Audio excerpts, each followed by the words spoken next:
Langit di atas larung geni memucat, seperti habis menangis darah. Awan kelam menggantung berat, diam tak bersuara. Tak ada angin, tak ada nyanyian burung roh. Hanya abu yang melayang pelan seperti salju hitam, jatuh ke tanah yang kini penuh luka. Medan tempur itu sunyi, tanah rata, membelah seperti habis dihantam murka para dewa. Di atasnya, ratusan zirah merah berserakan tanpa tubuh. Mereka yang pernah berdiri gagah dengan tombak berselimut mantra kutukan, kini hanya tinggal cangkang besi yang kosong. Tak ada tubuh, tak ada darah, tak ada nafas. Yang tersisa hanya bayang-bayang pertempuran dan senyap yang menjerit tanpa suara. Beberapa tombak patah berdiri tegak di tengah reruntuhan, seperti nisan tanpa nama. Tanah menghitam, hangus seperti bara yang baru padam. Aroma daging terbakar, logam, dan darah yang sudah kering bercampur menjadi bau kematian yang menusuk, mengendap, menolak untuk pergi. Kabut merah samar-samar masih menggantung rendah di atas tanah, berputar perlahan seperti pusaran mimpi buruk yang enggan sirna. Di kejauhan, Wedono, panglima penjaga gerbang yang masih hidup, terakhir berlari pincang.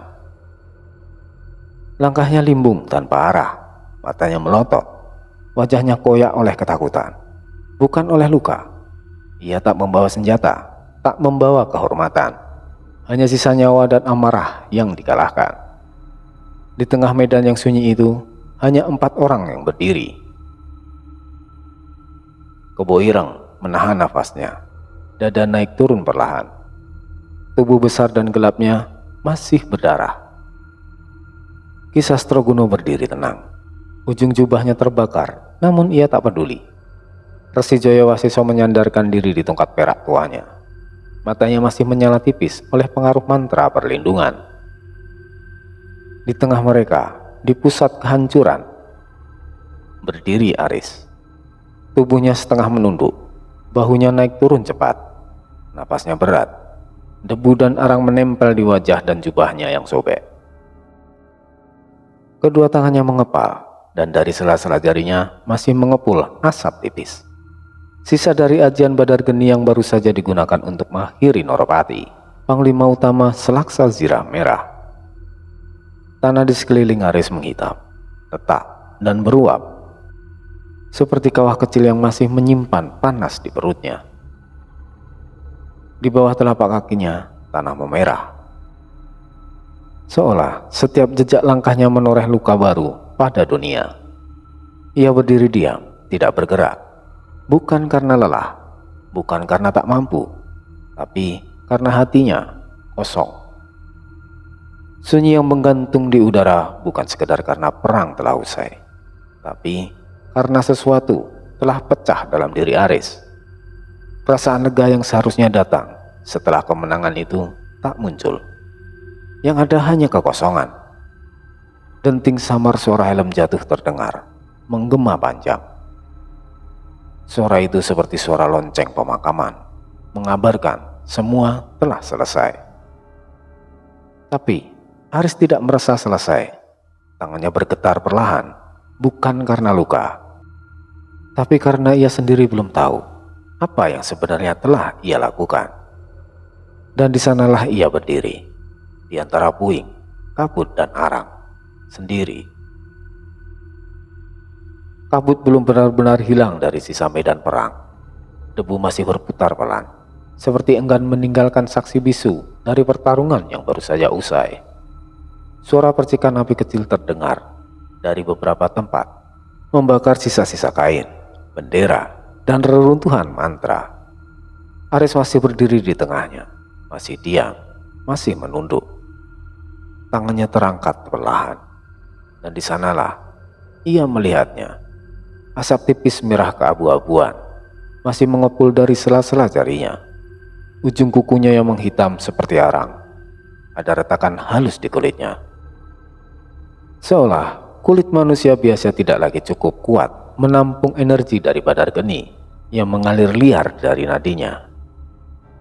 Ia membuka telapak tangannya pelan-pelan, seakan takut melihatnya sendiri. Tangan ini Tadi baru saja membakar makhluk hidup sampai tak bersisa. Batinnya gemetar. Dari arah kanan, suara berat dan dalam memecah keheningan. Hebat kau, Riz. Kebo Ireng melangkah cepat menghampiri. Wajahnya penuh semangat. Darah masih menetes dari pelipisnya, namun senyumnya tetap lebar.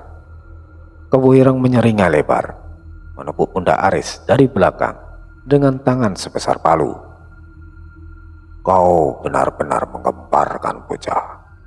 Lelaki muda dari dunia manusia membantai panglima dari zaman kegelapan. Wah, ini bukan dongeng, ini kenyataan. Kau bakar dia sampai jadi abu. Dari sisi lain, Resi Jayawasiso menyusul. Langkahnya pelan, namun penuh wibawa. Tangannya terangkat membentuk mudra kecil, semacam penghormatan gaib kepada Aris. Ajian itu bukan main, Aris. Kau sudah mampu mengendalikannya dengan kekuatan kehendakmu sendiri. Itu pencapaian yang luar biasa, terutama bagi manusia sepertimu. Aris tak menjawab.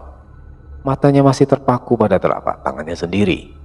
Pandangannya kosong, seperti terseret dalam pikirannya sendiri. Kisah Astroguno mendekat terakhir, tak seperti dua lainnya. Wajahnya tidak seceria mereka.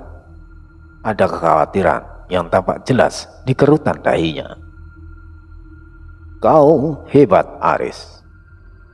Tapi menghancurkan Noropati dengan cara seperti itu mungkin terlalu berlebihan, katanya pelan.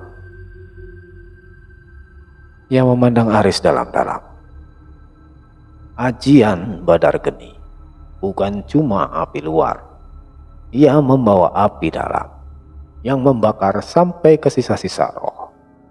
Kau tidak hanya membunuh tubuh Noropati, kau juga melenyapkan jiwanya tanpa sisa dari alam ini, Aris. Kebo Ireng langsung menyela, sedikit menoleh sinis. Alah Kiki, ini medan perang. Siapa yang bisa mengukur batas saat nyawa jadi taruhan? Resi Jayawasiso menimpali dengan nada damai menengahi. Benar, di jalan perang tak ada cara yang terlalu keras jika itu satu-satunya jalan untuk bertahan hidup. Kisah Astroguno menatap mereka berdua, menghela nafas, tapi ia tak membantah lebih jauh. Aris masih tidak bicara. Perlahan suara-suara itu datang lagi. Suara yang samar, seperti bisikan dari bawah tanah atau gema dari dalam sumur tua. Suara yang hanya terdengar oleh dirinya sendiri. Kau menikmatinya kan, Riz? Rasa kuasa itu saat kulit mereka terbakar. Tidak, tidak, aku... Aris membantah pelan dalam hati, tapi lidahnya kaku, nafasnya berat. Aku hanya ingin bertahan hidup. Aku hanya ingin pulang. Tapi sekarang kau lebih kuat dari sebelumnya. Kau tahu itu kan? Tangan Aris mengepal. Aku sudah membunuh, bisiknya lirih. Tidak dengan mereka, tapi pada dirinya sendiri. Dan yang lebih menyakitkan dari luka ataupun lelah adalah kenyataan bahwa hatinya tidak merasakan apapun. Tidak bangga, tidak bersalah, hanya kosong. Langit di atas Larung Geni masih diselimuti asap abu-abu, seperti kabut yang lupa cara pergi. Angin yang bertiup membawa bau hangus dan arang yang menyelusup sampai ke dalam dada. Suasananya sunyi, seakan waktu menahan napas di tempat ini. Aris duduk perlahan di atas batu besar yang hangus sebagian. Sementara Kisah Astroguno, Kebo Ireng, dan Resi Jayawasiso memilih memberi jarak. Mereka tahu Aris butuh waktu, dan lebih dari itu, mereka tahu sesuatu sedang berubah. Tubuh Haris tampak normal dari luar. Hanya luka kecil dan lecet di lengan. Tapi yang bergemuruh justru di dalam dirinya, jauh lebih ribut dari semua ledakan badar geni yang pernah ia keluarkan. Aku manusia kan? Kalimat itu muncul begitu saja di kepalanya, seperti bisikan pelan. Ia memejamkan mata. Bayangan Oropati yang terbakar sampai sirna masih terpantul di balik kelopaknya. Tidak bisa hilang dan tidak mau pergi. Kenapa aku gak merasa lega? Bukankah ini yang harus kulakukan? Bukankah ini takdirku sekarang? Keringat dingin merayap di pelipisnya, padahal tubuhnya hangat. Lalu suara itu datang lagi, tapi kali ini bukan bisikan, bukan gema samar. Suara itu memakai nadanya sendiri, suara yang persis miliknya, tapi tidak berasal dari mulutnya. Kau membunuh karena harus, tapi jauh di dasarnya kau membunuh karena bisa. Haris membuka matanya cepat. Ia menoleh, tapi tak ada siapa-siapa. Lalu dari sisi bayangan batu tempat ia duduk, sosok samar muncul. Bentuknya seperti dirinya, tapi matanya hitam sepenuhnya. Tidak ada cahaya. Wajahnya lebih tegas, lebih dingin. Dan tubuhnya seperti mengeluarkan kabut kelam yang menggeliat pelan. "Siapa kau?" tanya Haris dalam hati. Tak sadar ia berdiri. Sosok itu hanya menatap, lalu tersenyum tipis. "Aku adalah sisa dari keputusanmu. Setiap kali kau membakar, setiap kali kau menikmati kekuatan itu, aku akan tumbuh." Pergi kau dari sini!" Haris tanpa sadar, suaranya keluar dengan lantang, membuat Kebo Ireng menoleh dari kejauhan. Tapi ia tak bergerak mendekat. "Aku gak butuh kau di sini." Sosok itu tertawa kecil. "Kau butuh kekuatanku, Haris. Di dunia yang kau pijak ini, hanya kekuatan yang bisa membuatmu tetap hidup." Haris menutup mata. Ia coba mengusir bayangan itu, tapi suaranya tetap tinggal. Dan dari dalam dadanya, segumpal panas menjalar. Bukan seperti ajian badar geni yang membakar kulit, tapi semacam bara di bawah tulang dada. Keras, tidak nyaman, seperti ada yang terperangkap dan ingin keluar. Ia memegangi dada kirinya, napasnya berat. "Haris." Resi Jayawasiso akhirnya datang menghampiri. Melihat wajah Haris yang pucat dan tangan yang bergetar, ia langsung meletakkan telapak tangan ke punggungnya. "Tenangkan batinmu. Itu bukan luka luar, itu gelombang dari dalam. Jangan lawan dengan kekerasan." Haris memandang Resi Joyo, tapi tak mampu berkata apa-apa. Lalu akhirnya ia menunduk. "Aku merasa kosong, Resi. Setelah semua yang terjadi, semua yang telah kulakukan, kenapa aku malah kehilangan rasa?" Resi Joyo terdiam sejenak, lalu berkata perlahan, "Karena kau belum memilih siapa dirimu sebenarnya. Selama itu belum terjadi, kekuatanmu akan terus menanyakan kemana arahmu." Kebo Ireng dan Ki Sastroguno ikut mendekat. "Riz, kau manusia, tapi hidupmu sekarang sudah berada di antara dua dunia. Jangan pikir itu hal kecil. Yang kuat pun bisa hancur karena kebingungan," kata Kebo Ireng.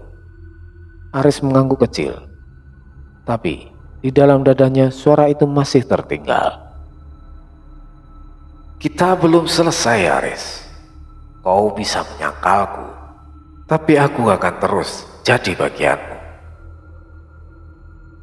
Dan Aris tahu, perang berikutnya bukan melawan makhluk dari luar, tapi dari dalam dirinya sendiri. Bangunan tua di dekat gerbang Larung Geni itu dulunya mungkin kuil atau pos pengamatan para penjaga gerbang. Kini bangunan itu berdiri setengah roboh, dipenuhi lumut merah tua dan akar pohon yang menjalar di sela-sela tembok retak. Kabut lembah masih menyelimuti tempat itu, tipis tapi berat, membuat udara selalu dingin dan lembab. Di dalamnya, Aris duduk diam di pojok ruangan dengan dinding batu hitam. Api kecil menyala di tengah ruangan, memantulkan bayangan goyah ke wajah-wajah mereka yang duduk melingkar di sekitarnya. Kebo Ireng duduk bersandar di tembok, matanya setengah terpejam namun waspada. Ki Sastroguno membersihkan tongkatnya dengan kain kering. Si Jaya Wasiso menulis sesuatu di atas lembaran kulit dengan tinta hitam. Hening. Tapi Aris tidak bicara. Sejak pertempuran melawan Noropati usai, sikapnya berubah. Ia bicara hanya jika ditanya. Dan malam itu, ia bahkan tak menjawab ketika dipanggil untuk makan. Aris hanya menatap bara api, matanya kosong. Tiba-tiba kepalanya terangkat pelan, seperti mendengar suara yang tak didengar oleh yang lain. Ia bangkit perlahan, tanpa suara, dan melangkah keluar ruangan. Di luar, kabut menebal. Angin membawa suara aneh, seperti napas berat dari makhluk yang tak punya bentuk. Aris berdiri di tepi tebing, menghadap jurang yang menganga di depan markas mereka. Suara samar menyusup di telinganya. "Aris!" Ia menoleh cepat, tapi tak ada siapapun. "Kau telah tinggalkan aku." Seketika tubuhnya mematung. Suara itu familiar, lembut, Rani. "Kenapa kau tak menunggu?" Aris mencengkram kepalanya, nafasnya memburu. "Aku tidak bisa keluar tanpamu, Aris. Kau janji akan lindungi aku. Kau bohong." Tidak! Aris berteriak dan menghantamkan tinjunya ke batu. Darah mengalir dari buku jarinya, tapi ia tidak peduli. Tiba-tiba di matanya, kabut di depannya berubah. Muncul siluet tubuh-tubuh dari masa lalu. Selamat menatapnya dengan senyum licik. Sasmita berjalan menjauh dengan wajah tak bersalah. Tubuh Aris yang dulu berdiri di singgasana lalu runtuh ke tanah. Aku cuma manusia biasa. Kenapa semuanya dilemparkan kepadaku? Matanya membara, nafasnya berat seperti hewan yang terluka. Dari dalam ruangan, Ki Sastroguno menoleh ke arah pintu. "Dia bermimpi lagi?" tanya Kebo Ireng. "Tidak. Kali ini dia sedang bangun, tapi mimpi itu ikut bersamanya," jawab Ki Sastroguno lirih. Aris jatuh berlutut. Suara-suara makin banyak. "Kau gagal. Kau pengecut. Semua mati karena kau lambat. Tak ada yang percaya padamu, Aris. Mereka cuma butuh kamu untuk mati di tempat mereka." Aris menutup telinganya. Namun suara itu berasal dari dalam dirinya. Kilatan wajah Rani, tubuh Aldi dan Dika yang tergeletak. Sasmita menoleh, tapi tak pernah melihat langsung ke arahnya. Air mata mulai mengalir. Sudah cukup. Namun tubuhnya mulai bergetar. Urat-urat di lehernya menegang. Nafasnya berubah menjadi geraman pendek. Di matanya, Kenangan berubah menjadi bara, tangis menjadi dendam. Dan dalam hening yang makin berat itu, Aris menunduk lalu berkata lirih, "Kalau aku memang ditinggalkan oleh semua orang, maka aku akan kembali sebagai sesuatu yang tidak bisa ditinggalkan." Kabut seolah menjauh darinya. Tanah di bawahnya bergetar pelan. Dan di balik bayangan malam itu, sesuatu di dalam dirinya mulai membuka mata. Sejak malam itu di mana mereka menetap di reruntuhan bangunan tua dekat gerbang Larung Geni, Aris mulai berubah. Ia tak banyak bicara. Ia lebih sering duduk sendiri di bawah langit gelap, menatap api unggun yang ia buat sendiri, jauh dari rombongan. Tak ada yang berani mendekat tanpa alasan kuat. Karena saat didekati, tatapan mata Aris bukan lagi seperti manusia yang mereka kenal. Ada bias merah samar di matanya. Ada hawa panas yang sepertinya menyelimuti tubuhnya, walau malah menggigil menusuk tulang. Kebo Ireng pernah membawakan minuman hangat, tapi Aris hanya menjawab dengan gelengan kecil dan lirih. Saat Resi Jayawasiso menyarankan agar mereka melakukan latihan pernafasan untuk memulihkan tenaga, Aris tidak ikut. Ia tetap duduk menatap langit. Tangannya mencengkram tanah hingga telapak tangannya berdarah tanpa ia sadari. Dalam sunyi malam itu, suara dari Aris terdengar pelan, namun menggetarkan hati. "Kalian semua bisa pulang. Kalian tahu rumah itu masih ada. Lalu rumahku hanyalah sisa dari tubuh yang ditinggal roh." Resi Wasiso yang mendengar dari balik pilar reruntuhan menahan napas. Ia tahu Aris berbicara bukan pada mereka, tapi pada dirinya sendiri, atau sesuatu yang bersemayam dalam dirinya. Suatu pagi, Kebo Ireng melihat Aris berdiri di atas batu tinggi, menghadap hutan purba yang menjulang diam. Kabut menyelimuti pepohonan seperti lidah-lidah goib yang membisikkan rahasia. Aris berbicara pada bayangannya sendiri. "Kau ingin kembali, tapi kemana? Mereka akan terus datang, yang hidup maupun yang sudah mati. Dan jika kau menyerah, kau akan lepas. Tapi kalau aku terus bertahan, apa yang akan tersisa dariku?" Ia lalu tertawa kecil, pelan, getir, seperti seseorang yang sudah terlalu lama kehilangan arah. Kebo Ireng menahan langkah. Ia tidak ingin membuat suara. Dalam hati, ia berdoa, bukan agar Aris sembuh, tapi agar Aris tetap utuh. Karena yang mereka hadapi sekarang bukan hanya dunia roh dan musuh-musuh goib, tapi juga kegelapan dalam diri Aris sendiri. Malam keempat, api unggun padam karena hujan gerimis dan semua sudah tidur kecuali Aris. Ia duduk bersila, diam. Namun dari dalam matanya tampak bayangan yang menari. Api biru muncul di sekitarnya tanpa ia panggil. Udara berdesis, lalu terdengar suara. "Aku bukan kau, tapi aku akan menjadi kau kalau kau berhenti percaya." Aris mendongak. Bayangan hitam berdiri di hadapannya. Tak berbentuk jelas, tapi bermata seperti bara dalam gelap. Aris menatapnya tanpa takut. Namun ia berkata dengan nada lelah, "Kalau begitu, mari kita lihat siapa yang akan tetap hidup esok pagi." Dan bayangan itu menghilang. Sejak malam itu, semua tahu Aris sedang bertarung bukan hanya melawan dunia luar, tapi melawan dirinya sendiri. Pagi itu, Ki Sastroguno sudah bangun lebih awal. Ia berdiri tak jauh dari reruntuhan tempat rombongan mereka beristirahat. Matanya tajam menatap ke arah Aris. yang tengah duduk menyendiri di pinggir tebing, membelakangi mereka. Ia memerhatikan gerak-gerik Aris dengan cermat.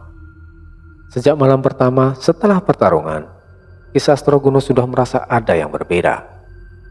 Namun, ia memilih diam, karena ia tahu Aris butuh waktu. Tapi hari demi hari, perubahan itu makin jelas. Aris menjadi lebih pendiam, lebih cepat marah, dan seringkali berbicara sendiri. Bukan hanya itu, pagi kemarin saat Ki Sastrogono mencoba mendekatinya untuk memberikan air minum, ia merasakan hawa panas di sekitar tubuh Aris. Padahal pagi itu begitu dingin dan berkabut. Bahkan semat di dekat tempat duduk Aris tampak mengering dan menghitam, seperti terbakar dari dalam. Kekuatan itu tidak wajar, gumam Ki Sastrogono pada dirinya sendiri. Kebo Ireng menghampiri dengan membawa seikat umbi-umbian yang dia dapat dari sekitar gedung itu. Kau dari tadi di situ saja aku lihat, Ki. Tanyanya ringan. Ki Sastrogono hanya mengangguk, tak mengalihkan pandangan dari Aris. Aku khawatir kekuatan yang ada di dalam tubuh Aris bukan sekedar ajian warisan, tapi itu seperti makhluk lain, ucapnya pelan. Kebo Ireng ikut memandang ke arah Aris yang kini duduk diam seperti patung batu. Apa maksudmu dia kesurupan? Bisik Kebo Ireng. Bukan. Lebih dari itu. Dia menyatu dengan sesuatu. Dan itu tumbuh semakin kuat dari dalam dirinya. Tapi aku tak tahu apakah Aris yang mengendalikan kekuatan itu atau malah sebaliknya. Ki Sastrogono menghela napas. Kebo Ireng mengangguk pelan. Wajahnya berubah serius. Tadi malam, waktu aku menggigil karena udara dingin, dia malah duduk tenang tanpa mengenakan jubah. Api kecil muncul sendiri di sekitarnya.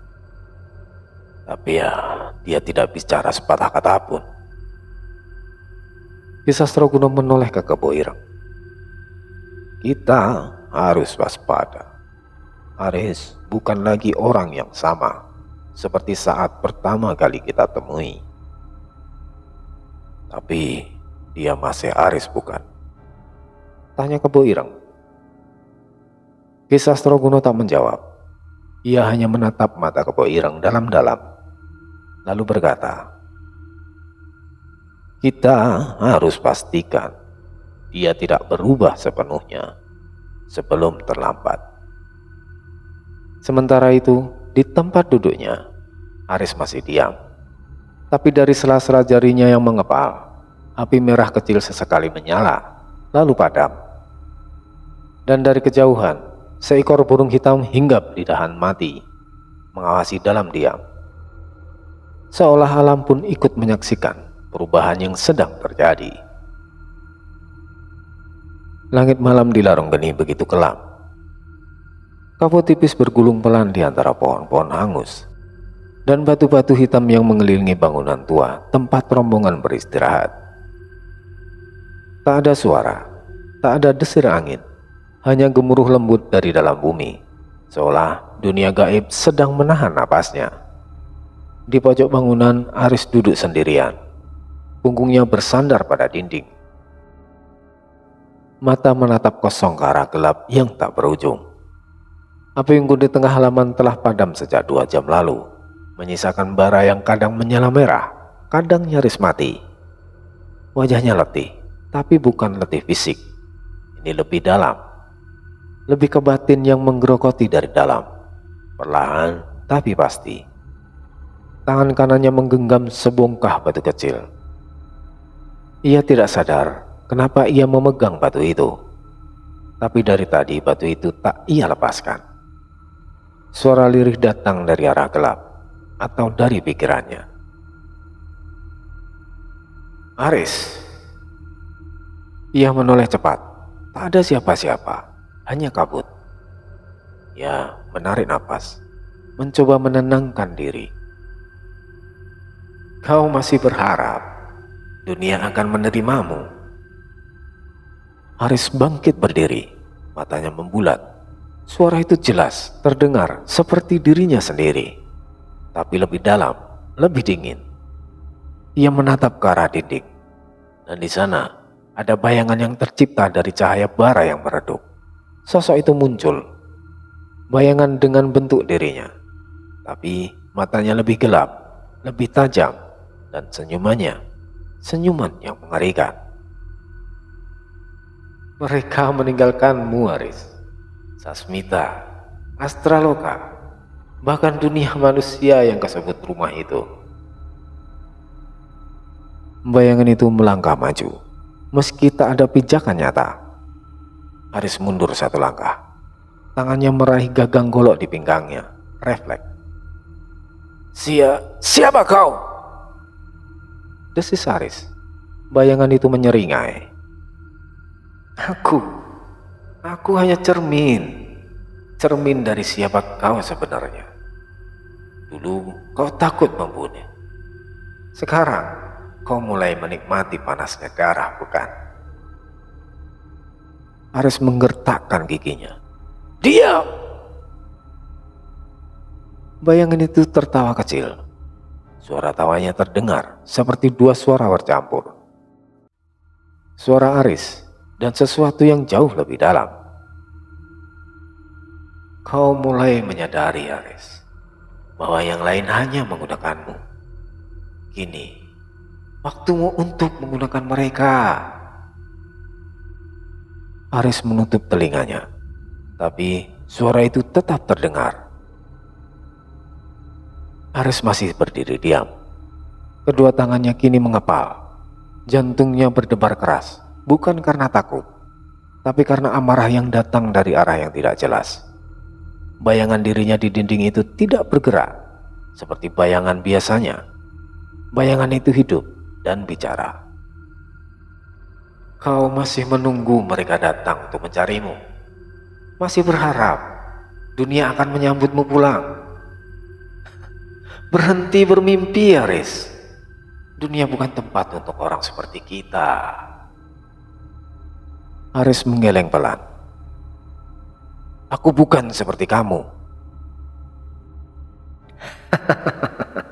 Kau sudah seperti aku, Aris. Sejak pertama kali kau menggunakan ajian itu. Sejak tubuhmu nyatu dengan amarah, dengan dendam, dengan darah. Aris menoleh ke kanan dan ke kiri. Masih tak ada siapa-siapa. Hanya bayangan itu. Tapi rasanya seperti berdiri di depan makhluk sungguhan. Kalau aku seperti kamu, kenapa aku masih merasa bersalah setelah membunuh? Ujar Aris perlahan, suaranya berat. Bayangan itu tertawa pelan. Karena kau masih bodoh. Tapi itu akan hilang. Kau akan terbiasa dan akan nyaman. Dan ketika hari itu tiba, Aris, kau tak akan menyesal lagi. Kau akan makin kuat. Aris memejamkan mata, mencoba menenangkan pikirannya. Tapi suara itu terus menyusup. Semua orang sudah meninggalkanmu, Aris. Bahkan yang kau lindungi pun diam ketika kau dibuang. Kini kau sendiri. Tapi bukan berarti lemah, Aris. Biarkan aku bantu. Kita gabung. Kau dan aku jadi satu. Kita buat mereka semua mengerti siapa sebenarnya yang harus mereka takuti. Bayangan itu semakin jelas, seolah kabut malam membentuk wujudnya di udara. Aris membuka matanya, menatap bayangan itu tajam. Kalau kau memang bagian dari aku, kenapa aku lebih ingin melawanmu daripada menggabungkan diri? Bayangan itu tak menjawab. Ia hanya tersenyum. Senyum panjang dan dalam yang tak menunjukkan rasa takut sedikit pun. Lalu bayangan itu perlahan memudar di telan gelap. Tapi suaranya masih tinggal. Kau akan datang padaku, Aris. Mungkin tidak sekarang, tapi nanti, saat semua sudah kau korbankan, dan yang tersisa hanya aku. Sementara itu, langit di atas puncak gunung Tumpang Pitu tampak lebih kelabu dari biasanya. Angin tak lagi berhembus seperti biasanya, melainkan membawa hawa aneh yang membuat bulu kuduk berdiri. Di balik kabut abadi yang menyelimuti puncak itu, berdiri Istana Niskalapura, megah dan sunyi. Di dalam balairung utama, suasana terasa kaku. Maharani Chandrakirana duduk di singgasananya. Jubahnya menjuntai ke lantai kristal, dan rambut peraknya disanggul tinggi, dihiasi mahkota batu bulan. Mata Maharani yang biasanya tenang, hari ini tampak lebih gelap, seolah menahan sesuatu. Seorang prajurit bayangan, makhluk tinggi, berkulit kelam, dengan wajah tertutup kerudung asap, berlutut di hadapannya. Suaranya berat, seperti bergema dari dalam gua. Yang mulia, Noropati telah gugur di larung geni. Suasana balairung mendadak hening. Beberapa sesepuh dan penjaga yang berada di sekeliling ruangan saling pandang dengan tatapan tak percaya. Noropati bukan hanya seorang panglima. Dia adalah benteng pertahanan terakhir bagi siapapun yang ingin masuk ke jantung dunia roh. Kematian Noropati bukan kejadian kecil. Ini bertanda. Maharani bangkit dari singgasananya. Langkahnya ringan, nyaris tak bersuara. Namun setiap jejaknya terasa menggetarkan lantai balairung. Ia berdiri di hadapan sebuah cermin sihir besar yang tergantung di dinding barat. Cermin yang hanya menampilkan gambaran dari energi spiritual. Ia menatap cermin itu dalam diam. Sekilas, terlihat bayangan Aris berdiri di antara lautan kabut merah. Wajahnya gelap, tak terlihat jelas, tapi energi di sekelilingnya berkedut, seperti bara api. Tanpa berkata apa-apa, Maharani mengangkat tangannya, lalu menghantamkan telapak tangannya ke permukaan cermin.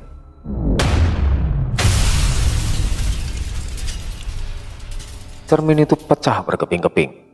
Beberapa sesepuh langsung terlonjak dari tempat duduknya, tapi tak berani mendekat.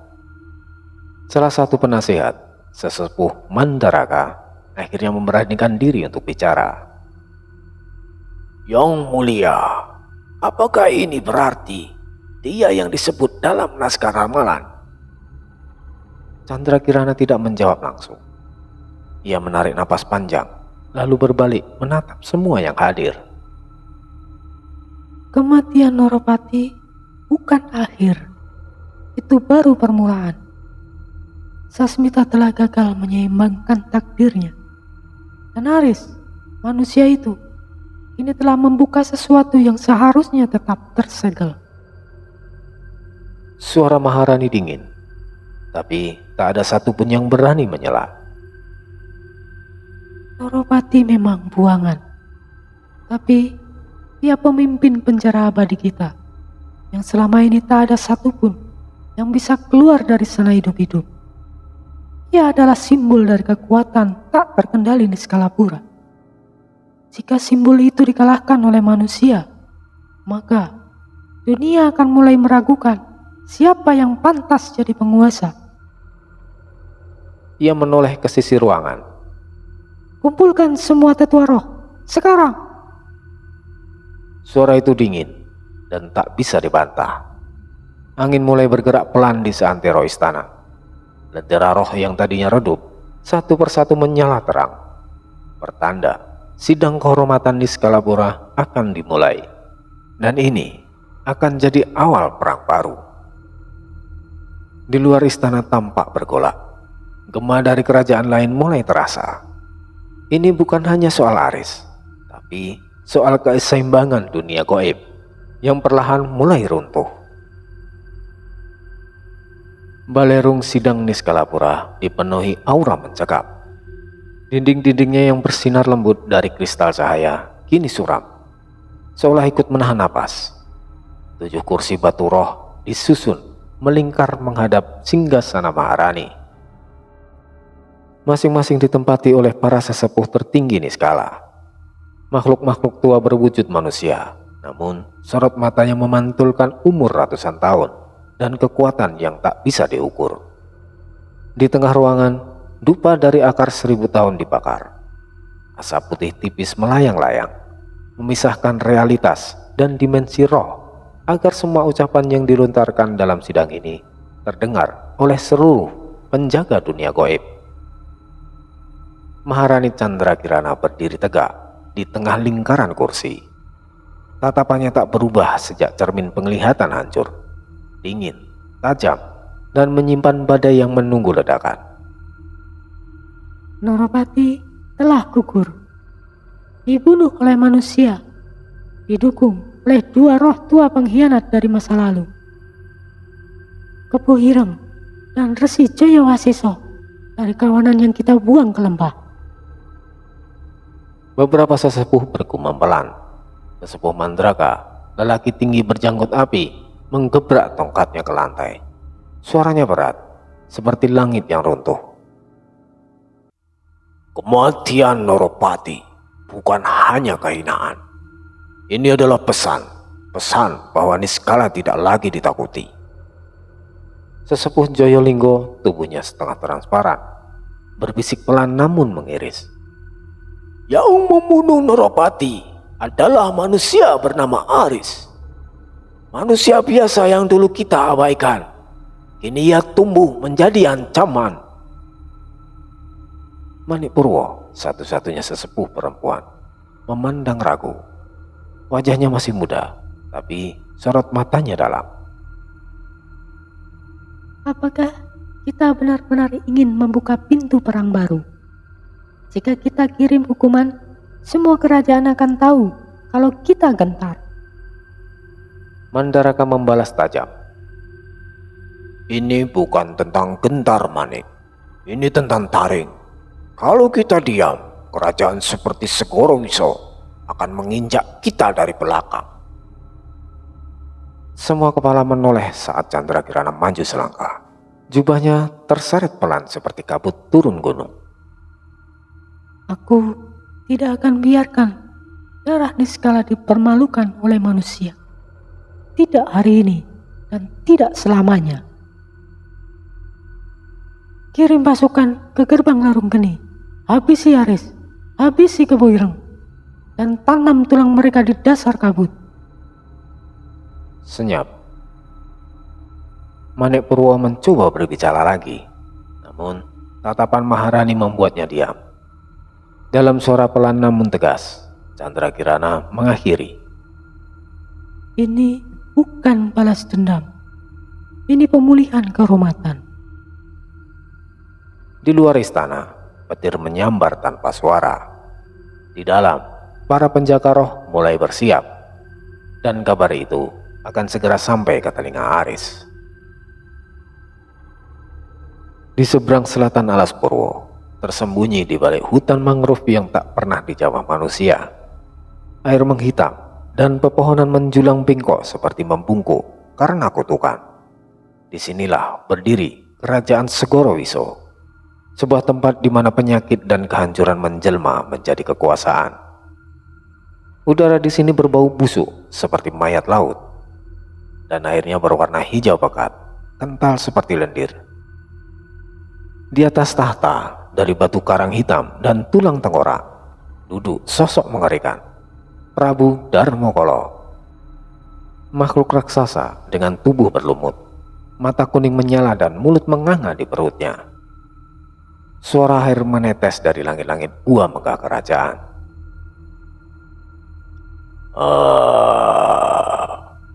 Ropati mati, gumam Darmokalo. Suaranya tak keluar dari mulut di wajahnya, tapi dari lubang besar di perutnya. Gemuruhnya terdengar seperti kawanan lebah yang berteriak serempak. Di hadapannya berdiri Bayang Naga, panglima prajurit Bembusu, bersujud dengan kepala hampir menyentuh lumpur hitam. Kami menerima kabar dari Niskala, tuanku. Mereka akan mengirim pasukan untuk menghancurkan manusia bernama Aris. Prabu Darmokolo mengangkat tangannya yang besar, berlumut dan dipenuhi bekas luka pertempuran zaman kuno. Mereka takut pada satu manusia. Tapi yang harus mereka takuti adalah kekuatan yang tumbuh di luar kendali. Ia tertawa pelan.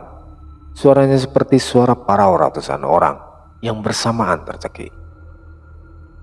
Kirimi mereka hadiah. Beritahu Niskala pula kalau Segoro Wiso akan mengawasi Aris dari jauh. Karena jika manusia itu benar-benar tumbuh melampaui kendali, maka tubuhnya akan jadi milikku. Bayang Naga mengangguk dari belakang. Suara tawa roh air terdengar menggema. Beberapa tentakel dari lumpur muncul dari sela lantai istana, bergetar seperti merespon. Darmokolo menyeringai. Dan darah Noropati akan menjadi bahan pupuk yang baik untuk tumbuh-tumbuhan kutukan kita. Laut sunyi, tapi racun mulai menyebar.